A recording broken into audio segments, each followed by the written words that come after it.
Here's a question. Whatever happened to all those young voters? There is a crop of young candidates running this year in the midterms, but are young people going to make it to the polls come November? Heather Smith, who's the executive director of Rock the Vote, is joining me now to talk about that. And Heather, a lot of people are saying, you know, these young voters, and we had a record turnout of them in 2008, but they haven't shown up. But the other part of that story is they don't show up at midterms as a general rule. But what's the outlook now? Yeah, well, as we hit the midterm election cycle, the story keeps coming back, right? Young voters versus older voters. Will young people turn out? And, you know, we've heard that story now since they won the right to vote, right, 1972. Mm-hmm.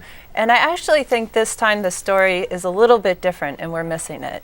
Young people have never turned out at the same rates as older voters. But when their turnout goes up just a little bit, it can have a major impact on the outcome of the election and, honestly, on the direction of our country and our democracy. So in 2008, for example, you saw turnout go up to 51, 52% for young people. That was a 2-point increase in turnout compared to the last presidential. That put millions of new people. That was considered a big deal. And it was a 2%. Huge deal. Look at the impact that had. Uh-huh. If you look at the 2006 races, about 25% of voters under 30 cast a ballot.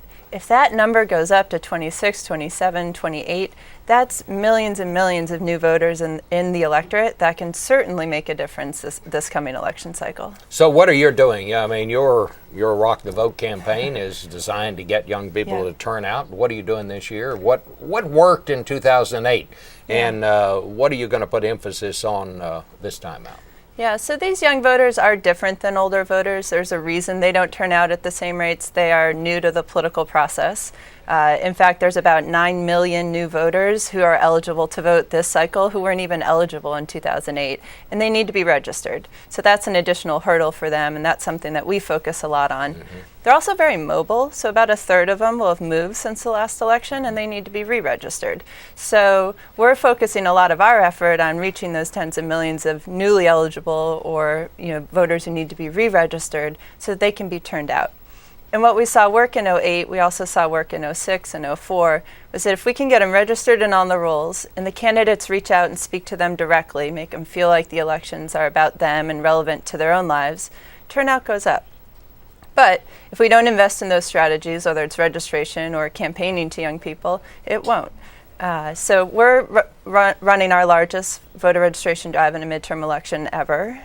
We've set a goal of 200,000 young voters on the rolls.